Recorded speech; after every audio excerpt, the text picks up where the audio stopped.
नमस्कार दोस्तों, स्वागत है आपका आज के मुख्य समाचार में, जिसमें सबसे पहली और बड़ी खबर में आपको बताएंगे कि अब मध्य प्रदेश विधानसभा चुनाव का हो चुका है शंखनाद और कई सीटों पर भाजपा को झेलनी पड़ सकती है बगावत। ज्योतिरादित्य सिंधिया की वजह से भी भाजपा की बढ़ रही है मुसीबत। दूसरी खबर में जिक्र होगा कि राजस्थान में आचार संहिता लगने से ऐन पहले सीएम गहलोत ने कर दिए ताबड़तोड़ 15 बड़े फैसले। इसी के साथ तीसरी खबर में आपको बताएंगे कि बीजेपी को ज्यादा सीटें जीतकर भी कैसे लगा झटका, कांग्रेस ने लद्दाख में कर दिया खेल। और इसी के साथ चौथी खबर में जिक्र होगा कि 2024 में एनडीए को हराएगा पीडीए। अखिलेश यादव बोले बीजेपी ने किया लोकतंत्र के लिए खतरा को पैदा। और इसी के साथ खबर में आगे जिक्र होगा कि सुप्रीम कोर्ट की सख्ती से झुक गया केंद्र, हाई कोर्ट जजों के लिए 70 नामों को कॉलेजियम भेजा। दोस्तों, हर एक खबर की गहराई में आपको ले जाएंगे, लेकिन उससे पहले अगर आपको भी ऐसा लगता है कि मध्य प्रदेश और राजस्थान में बीजेपी का होने जा रहा है सुपड़ा साफ, तो वीडियो को कीजिए लाइक और चैनल को सब्सक्राइब करके बेल आइकन दबाइए और कमेंट में लिखिए जय हिंद। दोस्तों, लोग करते हैं सबसे पहली और बड़ी खबर की तरफ। मध्य प्रदेश विधानसभा चुनाव में इस वक्त की बड़ी खबर आ रही है और कई सीटों पर बीजेपी को झेलनी पड़ सकती है बगावत। कहीं कहीं ज्योतिरादित्य सिंधिया की वजह से भी है मुसीबत। जी हाँ दोस्तों, मध्य प्रदेश विधानसभा चुनाव 2023 की तारीख का ऐलान हो चुका है और इसके साथ ही पहले से गर्म हो चुका चुनावी माहौल और गर्माने वाला है। साथ ही बगावत की आशंका भी बढ़ रही है दोस्तों, खासकर उस क्षेत्र में जिसके विधायकों के दम पर भाजपा राज्य में सरकार चला रही है और ये क्षेत्र ग्वालियर चंबल का है। इसी इलाके के कांग्रेसी विधायकों को ज्योतिरादित्य सिंधिया अपने साथ भाजपा में लेकर आए थे और मार्च 2020 में कमलनाथ की सरकार गिर गई थी। और इस इलाके की आधा दर्जन से ज्यादा सीटें ऐसी हैं जहां बगावत की पूरी आशंका है।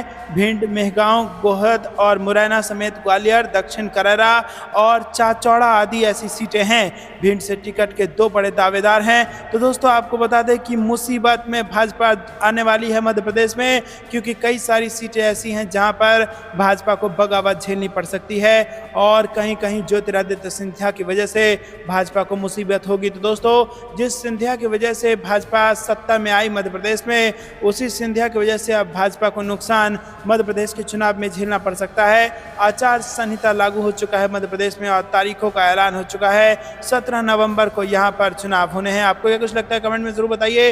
वीडियो लाइक नहीं किया है तो लाइक कीजिए और चैनल को सब्सक्राइब करके बेल आइकन दबाइए। रुक करते हैं अगली ब्रेकिंग न्यूज की तरफ। राजस्थान में आचार संहिता लगने से ऐन पहले सीएम गहलोत ने कर दिए ताबड़तोड़ 15 बड़े फैसले। जी हाँ दोस्तों, आपको बता दें कि गहलोत सरकार ने आचार संहिता लगने से 24 घंटे पहले लंबित कई योजनाओं और वित्तीय स्वीकृतियों को ताबड़तोड़ मंजूरी दे डाली है। सीएम अशोक गहलोत ने प्राकृतिक आपदाओं में होने वाले फैसलों के नुकसान के लिए किसानों को एसडीआरएफ नॉर्म्स के तहत तत्काल सहायता उपलब्ध कराने के लिए 1125 करोड़ रुपए के वित्तीय प्रस्ताव को स्वीकृति दी है। अब प्रदेश में बाढ़, शीतलहर और ओलावृष्टि से काश्तकारों की फसलों नुकसान हेतु तत्काल सहायता राशि उपलब्ध करवाई जाएंगी। साथ ही 2130 संवेदनशील स्थानों पर पोर्टेबल लाइटनिंग डिवाइस और लाइटनिंग एरेस्टर लगाने सहित विभिन्न कार्य कराए जाएंगे। सीएम अशोक गहलोत ने राज्य एवं जिला आयोगों, उपभोक्ता संरक्षण के सदस्यों के मानदेय में बढ़ोतरी के प्रस्ताव को स्वीकृति दे दी है और इस स्वीकृति से जिला आयोग के सदस्यों का मानदेय बढ़ाकर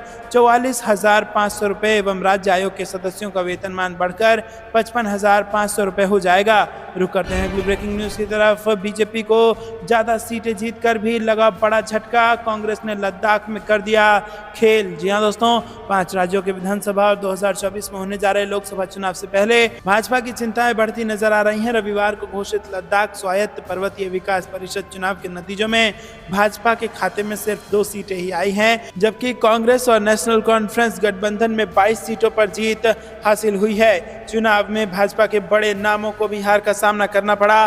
पार्टी ने पोयन सीट से हाजी इनायत अली को मैदान में उतारा था, लेकिन नेशनल कॉन्फ्रेंस उम्मीदवार ने उन्हें 360 मतों के अंतर से हरा दिया। खास बात यह है कि निर्दलीय उम्मीदवारों ने भी जीत हासिल की है और करगिल में भाजपा की इस हार को बड़ा झटका माना जा रहा है।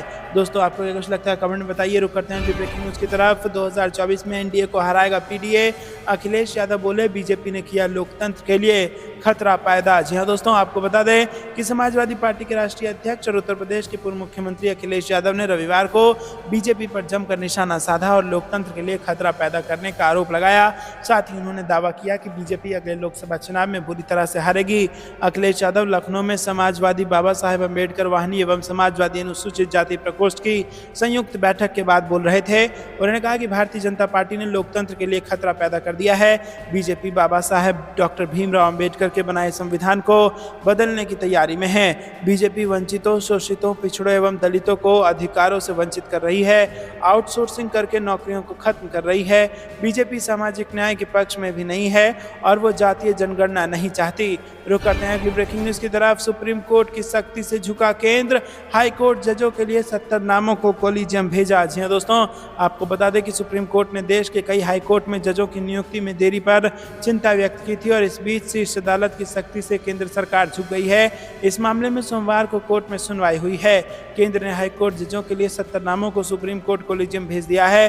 साथ ही केंद्र मणिपुर हाई कोर्ट के चीफ जस्टिस की कुछ समय में नियुक्ति को भी तैयार हो गया है। सुप्रीम कोर्ट अब 20 अक्टूबर को मामले में सुनवाई करेगा। सुप्रीम कोर्ट ने केंद्र को फिर चेताया है और कहा है कि हमें असमंजस में नहीं रहना चाहिए। यदि नाम सुझाए गए हैं तो या तो नियुक्ति की जाए या केंद्र उन्हें अपनी चिंताओं के साथ वापस भेजे। कोर्ट ने कहा कि जो नाम दोहराए गए हैं वो या तो नियुक्त हों या फिर कोलिजियम को बताए जाएं।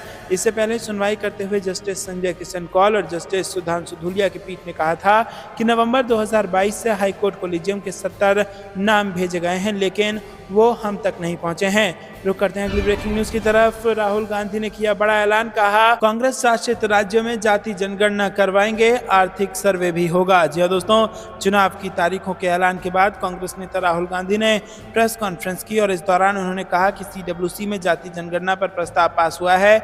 हम कांग्रेस शासित राज्यों में जाति जनगणना करवाएंगे। उन्होंने कहा कि हम बीजेपी पर दबाव डालेंगे, अगर ये नहीं होगा तो उन्हें पीछे हटना होगा। कांग्रेस जाति जनगणना के साथ है और राहुल गांधी ने यह भी कहा है कि कांग्रेस जाति जनगणना के काम को पूरा करके ही छोड़ेगी, उसके बाद आर्थिक सर्वे भी कराया जाएगा। मोदी सरकार जाति जनगणना कराए या फिर रास्ते से हटे।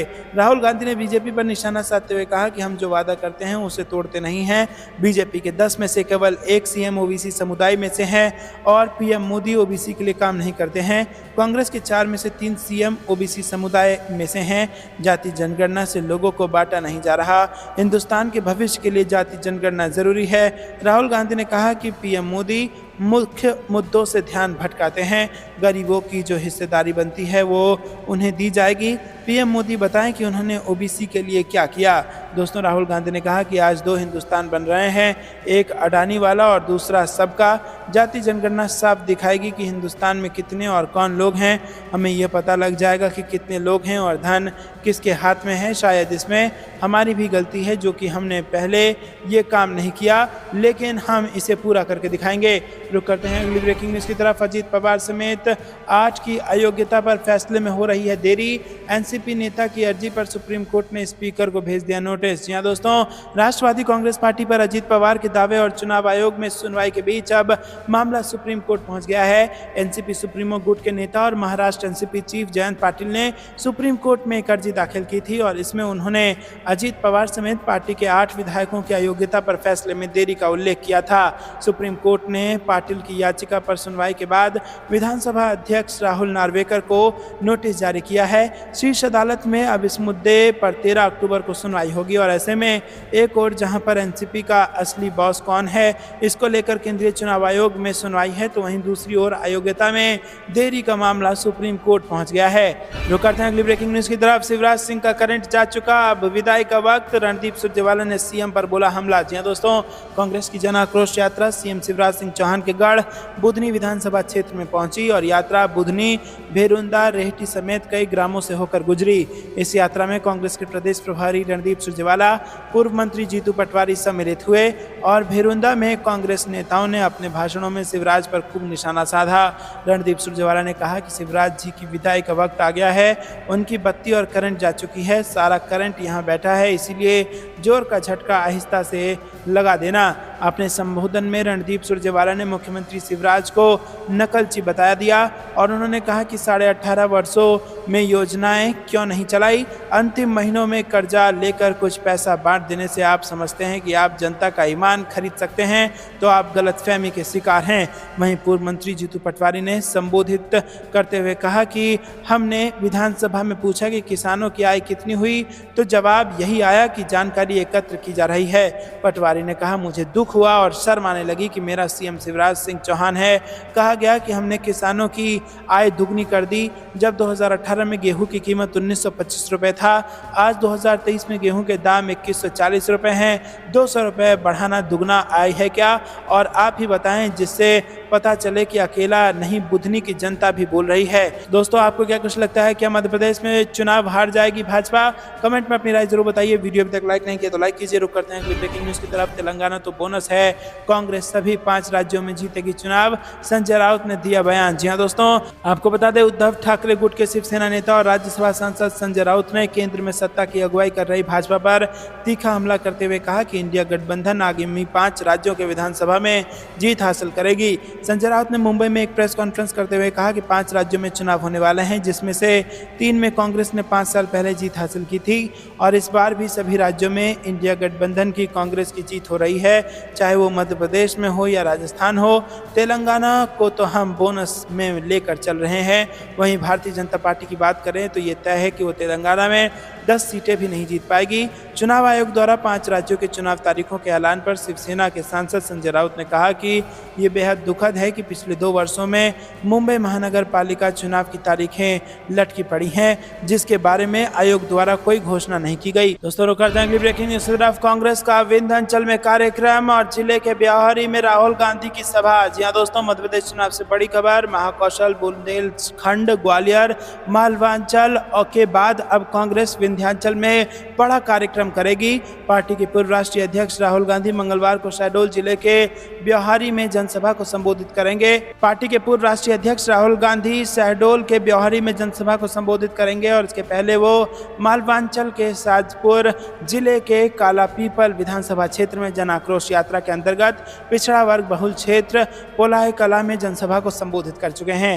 रुक करते हैं ब्रेकिंग न्यूज की तरफ। सीताराम येचुरी ने मोदी सरकार पर लगाया ईडी के दुरुपयोग का आरोप, बोले लोकसभा चुनाव में जनता सबक सिखा देगी। जी हाँ दोस्तों, मार्क्सवादी कम्युनिस्ट पार्टी के राष्ट्रीय महासचिव सीताराम येचुरी ने केंद्र सरकार पर ईडी के दुरुपयोग का आरोप लगाते हुए कहा कि ईडी 5000 केस दर्ज करती है और 23 लोगों पर कार्रवाई होती है।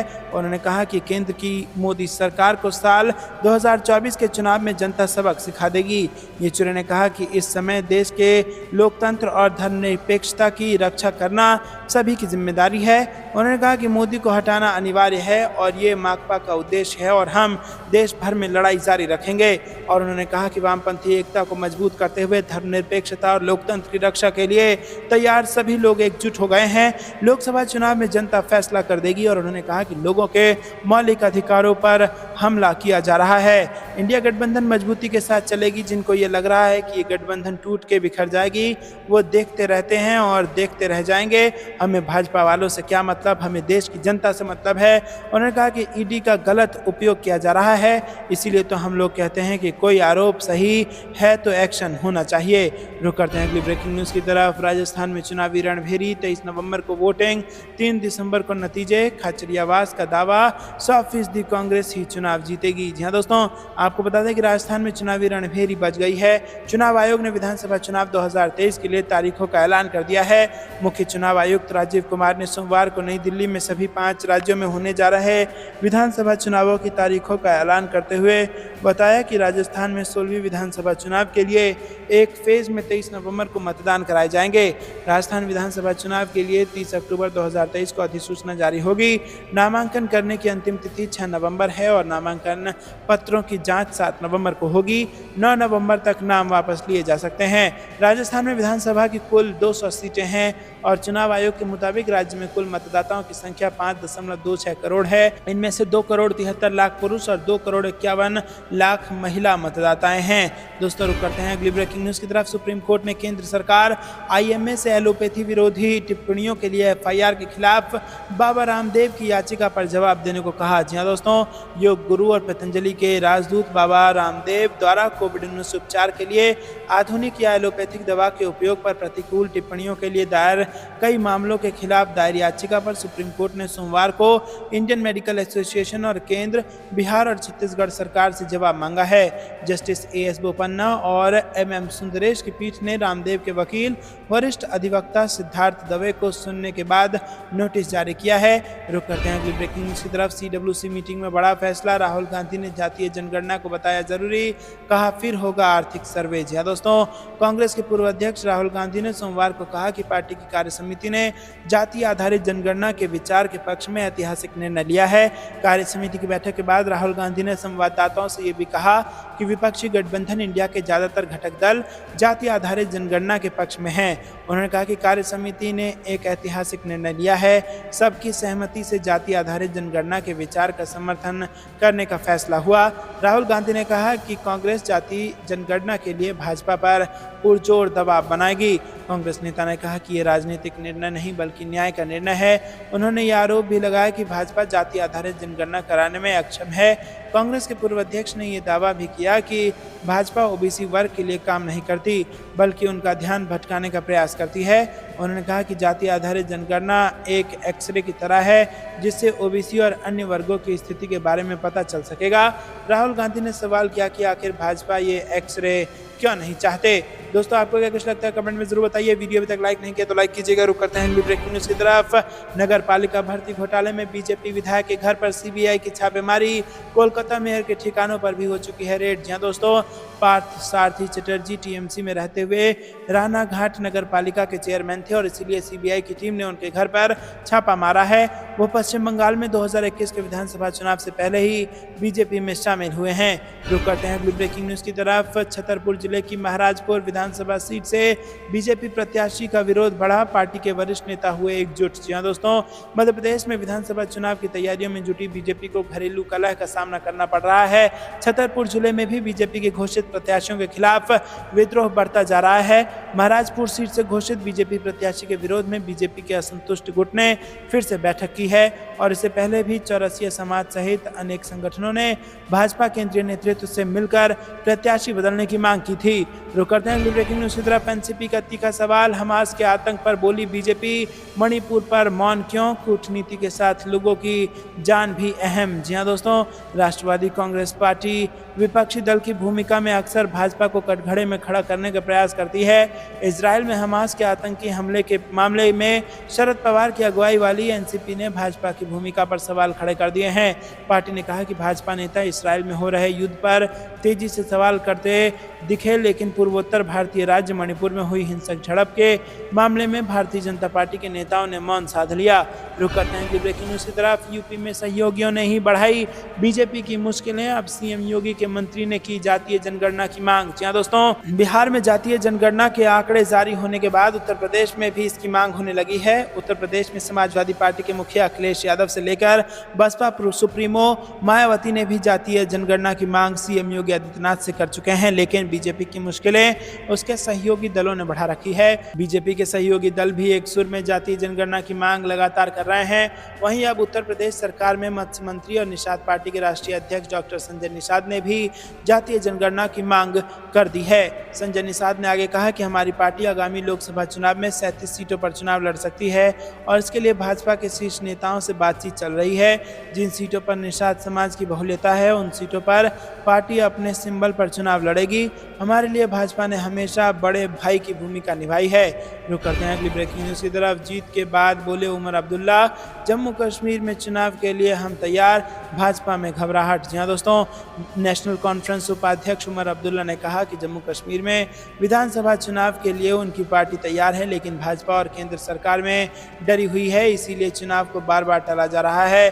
कारगिल चुनाव में जीत के बाद सोमवार को श्रीनगर में उमर अब्दुल्ला शुक्ला ने प्रेस कॉन्फ्रेंस को संबोधित करते हुए ये बातें कही। नेशनल कॉन्फ्रेंस उपाध्यक्ष ने कहा कि आज उदाहरण लोगों के सामने है। करगिल में लद्दाख स्वायत्त पर्वतीय विकास परिषद के चुनाव में जनता ने नकार दिया है।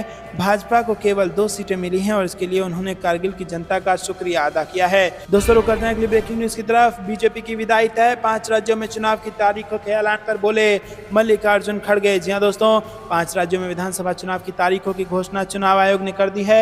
ये चुनाव 7 नवंबर से 30 नवंबर तक पूरे होंगे। वहीं इसके नतीजे 3 दिसंबर को घोषित किए जाएंगे। चुनावों की तारीखों का ऐलान होने के बाद इस पर राजनीति भी शुरू हो गई है। कांग्रेस अध्यक्ष मल्लिकार्जुन खड़गे ने भाजपा पर कटाक्ष करते हुए कहा कि पार्टी की विदाई की भी घोषणा हो गई है।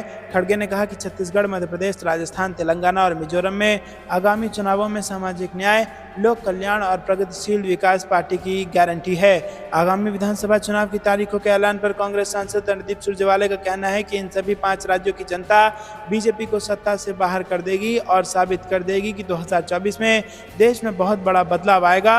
मध्य प्रदेश में 8.5 करोड़ लोग प्रदेश भाजपा को हटाने के लिए तैयार हैं। मध्य प्रदेश के सीएम शिवराज सिंह चौहान थक चुके हैं और रिटायर हो चुके हैं। रुक करते हैं ब्रेकिंग न्यूज की तरफ। राहुल गांधी ने जाति जनगणना पर लोगों की भावनाओं के अनुरूप काम किया, सीडब्ल्यूसी मीटिंग से पहले बोले जयराम रमेश। यहाँ दोस्तों, कांग्रेस ने सोमवार को कहा कि राहुल गांधी ने भारत जोड़ो यात्रा के दौरान मिले पिछड़े वर्ग के लोगों की जाति जनगणना की मांग को आगे बढ़ाने का फैसला किया है। और एक पोस्ट में कांग्रेस महासचिव जयराम रमेश ने कहा कि भारत जोड़ो यात्रा के लगभग हर राज्य के पिछड़े वर्ग के लोगों की मांग थी और वो ये थी कि देश में जाति जनगणना होनी चाहिए। रुक करते हैं अगली ब्रेकिंग न्यूज की तरफ। बैठक में कांग्रेस का चुनावी मंथन, खड़गे बोले 5 राज्यों में जीतने के लिए लगानी होगी पूरी ताकत। जहां दोस्तों, दिल्ली में एआईसीसी के कार्यालय में कांग्रेस की कार्य समिति की अहम बैठक का आयोजन किया गया था।